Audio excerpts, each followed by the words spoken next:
मंडळी, गरीब माणसाला अस्सल आणि स्वदेशी औषधं मिळवीत म्हणून इंदिरा गांधींनी ज्या कंपनीचा पाया रचला तीच IMPCL मिनीरत्न सरकारी कंपनी आज केंद्र सरकारनं एका खाजगी उद्योगाला विकून टाकली। पण या सरकारी कंपनीचा इतिहास आणि नफ्यात असणारी कंपनी केंद्र सरकारनं का विकून टाकली तेच आज आपण सविस्तर बघणार आहोत। नमस्कार मंडळी, मी विठ्ठल, तुम्ही बघताय वेद.com। 1970च्या दशकात भारतातील औषध बाजारावर परदेशी कंपन्यांची तब्बल 80% पेक्षा जास्त मक्तेदारी होती। या कंपन्या भारतात औषध तयार करण्याऐवजी परदेशातून कच्चा माल मागवून ते इथे जास्त किमतीत औषध विकायच्या। ही महागडी औषधं गरिबांच्या आवाक्याबाहेर होती। या मक्तेदारीला तत्कालीन पंतप्रधान इंदिरा गांधी यांचा तीव्र विरोध होता। याच परदेशी कंपन्यांना लगाम घालण्यासाठी इंदिरा गांधी सरकारनं 1974 मध्ये हत्ती समिती नेमली होती। या समितीचे मुख्य काम होते की भारतात परदेशी कंपन्या औषधांच्या ज्या प्रचंड किमती वसूल करत आहेत त्यावर नियंत्रण कसं मिळवायचं आणि भारतात स्वदेशी औषध निर्मिती कशी वाढवायची। पुढे या समितीने देशात स्वदेशी आणि आयुर्वेदिक औषधांचे कारखाने सुरू करण्याची जोरदार शिफारस केली। नेमका हाच धागा पकडून जेव्हा 5वी पंचवार्षिक योजना आखली जात होती आणि केंद्र सरकारच्या आरोग्य मंत्रालयाच्या तज्ञ समितीने जेव्हा देशात एका सरकारी आयुर्वेद कारखान्याची गरज असल्याचा अहवाल दिला तेव्हा तत्कालीन उत्तर प्रदेश सरकारनं केंद्राकडे एक मोठा प्रस्ताव पाठवला। उत्तर प्रदेश सरकारनं सांगितलं की या कारखान्यासाठी लागणाऱ्या वन औषधांचा खजिना आमच्या उत्तराखंडच्या हिमालयात आहे। तसेच भारतातील गरीब जनतेला स्वस्त आणि अस्सल आयुर्वेदिक औषधं मिळतील, त्यामुळे हा कारखाना तिथे सुरू व्हावा।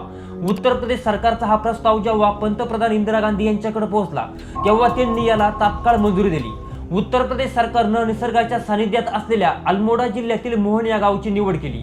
पण मार्च 1977 मध्ये देशात राजकीय बदल झाला आणि इंदिरा गांधी सत्तेतून बाहेर पडल्या। त्यानंतर मोरारजी देसाई यांचे सरकार आले। आधीच्या सरकारनं तयार करून ठेवलेला हा प्रस्ताव नव्या सरकारनं पुढे नेला। या सर्व राजकीय आणि प्रशासकीय घडामोडीनंतर अखेर 12 जुलै 1978 मध्ये IMPCL ची अधिकृतपणे एक सरकारी कंपनी म्हणून नोंदणी झाली। तेव्हा केंद्र सरकारनं 51% शेअर आपल्याकडे ठेवले आणि उत्तर प्रदेश सरकारला 49% शेअर दिले। त्यानंतर 1980 मध्ये जेव्हा इंदिरा गांधी प्रचंड बहुमताने पुन्हा सत्तेत आल्या तेव्हा हा कारखाना केवळ कागदावरच होता। इंदिरा गांधींनी सत्ता हातात घेताच उत्तर प्रदेश सरकारकडून 40 एकर जमीन अधिकृतपणे ताब्यात घेतली। पण दुर्गम डोंगराळ भागात कारखाना प्रत्यक्षात सुरू करण्याचे मोठे आव्हान समोर होते। पण तेव्हाच्या सरकारनं केंद्रीय आरोग्य मंत्रालयामार्फत विशेष निधी मंजूर करून या दुर्गम भागातील कंपनीला गती दिली आणि अखेर मोठ्या संघर्षानंतर 1983 मध्ये ही कंपनी सुरू झाली। यासाठी केंद्र सरकारनं देशातील नामवंत आयुर्वेदिक तज्ञ, वैद्य आणि आधुनिक फार्मा शास्त्रज्ञांची एक टीम तिथे तैनात केली। या सरकारी कंपनीचा मुख्य उद्देश नफा कमवणं नव्हता, तर देशातील गोरगरीब जनतेला खात्रीशीर दर्जाची औषधं अगदी कमी दरात मिळवून देणं हा होता।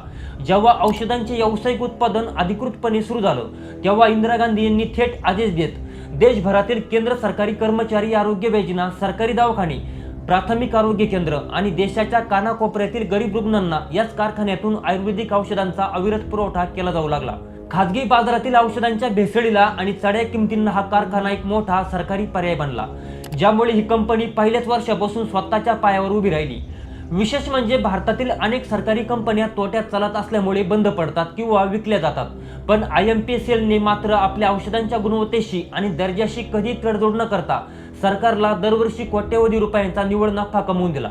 पुढे जेव्हा उत्तराखंड वेगळं झालं तेव्हा केंद्र सरकारनं आयुष मंत्रालयाच्या अंतर्गत केंद्र सरकारचा 98% हिस्सा घेतला, तर उत्तराखंड सरकारला 1.89% हिस्सा दिला।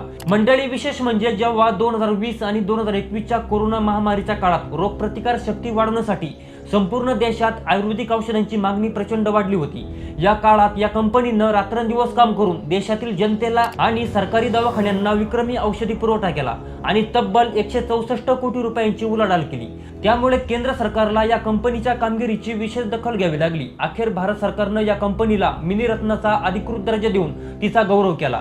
सरकारी क्षेत्रात मिनीरत्न हा दर्जा मिळणं ही काही सामान्य गोष्ट नव्हती। हा दर्जा केवळ अशा सरकारी कंपन्यांना दिला जातो ज्यांनी सलग 3 वर्षे सातत्यानं नफा कमावला आहे, ज्या सरकारी तिजोरीवर अजिबात अवलंबून नसून स्वतःच्या पायावर उभ्या असतात। आणि याच मिनीरत्न सरकारी कंपनीची 100% मालकी केंद्र सरकारनं एका खाजगी कंपनीला 121 कोटी रुपयांना विकून टाकली। केंद्र सरकारच्या आर्थिक धोरणानुसार सरकारनं एक भूमिका घेतली आहे की व्यवसाय करणं हे सरकारचं काम नाही। सरकारच्या मते औषध निर्माण करणं, हॉटेल चालवणं किंवा विमान उडवणं ही कामं खाजगी क्षेत्राकडे सोपवली पाहिजे, मग ती सरकारी कंपनी तोट्यात असो किंवा नफ्यात असो।